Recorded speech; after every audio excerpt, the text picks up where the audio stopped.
Hi, welcome to another tutorial on how to use Canva for your classroom. Today we're going to be talking about virtual classroom whiteboards and how to make them interactive for you and your students. We're going to be using the free version of Canva, and we're going to be using the desktop version of Canva to do this. Let's get started. Go to canva.com and click on Create a Design. Go down to Video Presentation. When you click on Video Presentation, you'll see a blank canvas for you to begin creating your classroom virtual whiteboard. This is going to be my welcome page for the students.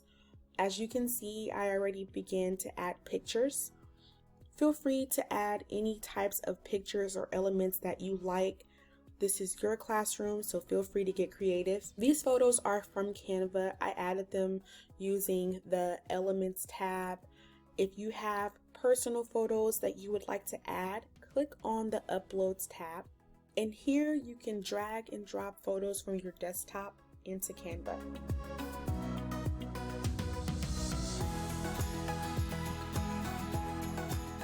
The next thing you want to do is add text to let the students know that this is your classroom and they are in the right place. To do this, go to your text tab. Choose any type of text you'd like. I usually choose add a heading.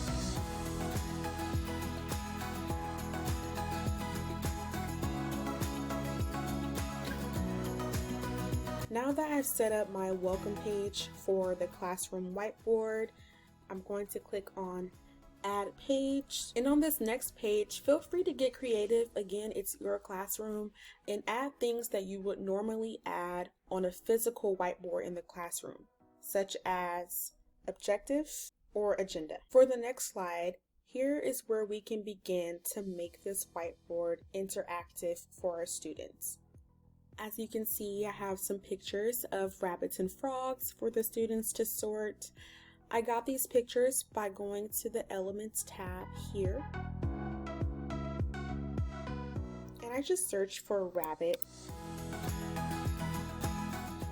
And remember, some pictures aren't going to be available if you are not using the Canva Pro version.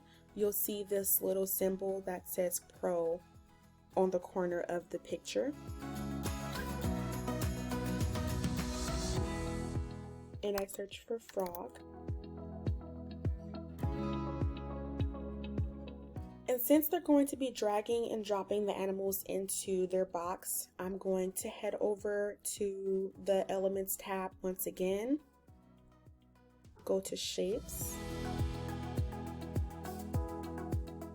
And adding 2 boxes for them to sort into.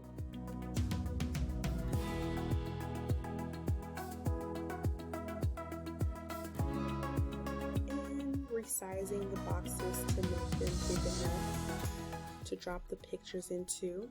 So now when I share this virtual whiteboard with my classroom, they'll be able to drag and sort the images into their boxes. The next way I make this classroom whiteboard interactive for me and my students is a missing letter activity. This is something you can create just by using images and text. I'm going to head back over to the Elements tab.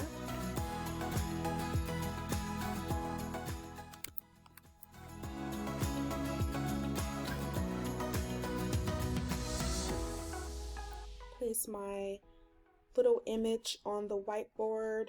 Head over to the Text tab. Type out the word with a missing letter.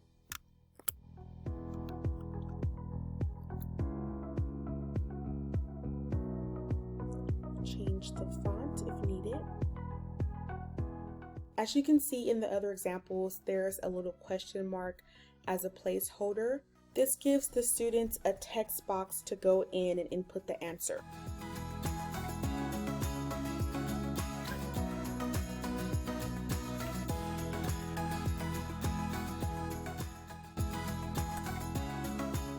And notice I keep using elements, but if you like your images to be more realistic, you can use realistic photos from Canva by going over to the Photos tab.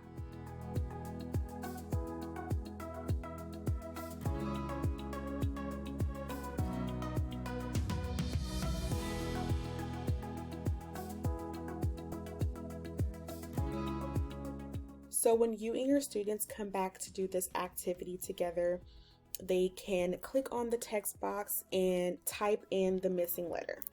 Another way to make this classroom whiteboard more interactive for your students is adding in a video. To do this, click on More. Here it gives you many options to input the video onto the whiteboard.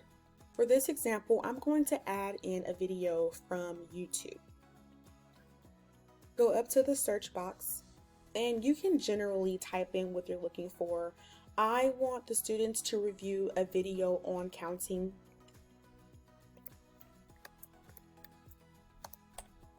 Click on the video you would like to use, and there it is. It pops up onto your classroom whiteboard.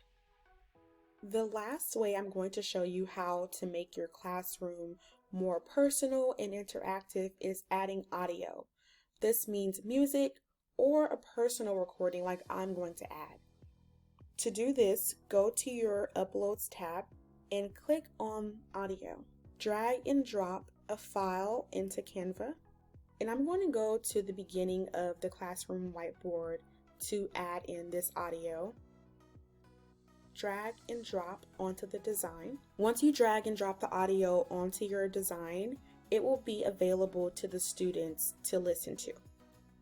Hi class, happy Monday. So those are just a few of the ways you can make your classroom more interactive with a virtual whiteboard. I hope this tutorial was helpful for you, especially those teachers who are teaching virtually. If you want to know how to set up your virtual classroom, make sure you check out my other tutorial. In that tutorial, I will be teaching you how to invite students to the virtual classroom, set up groups, as well as sharing your designs. Thank you. See you next time.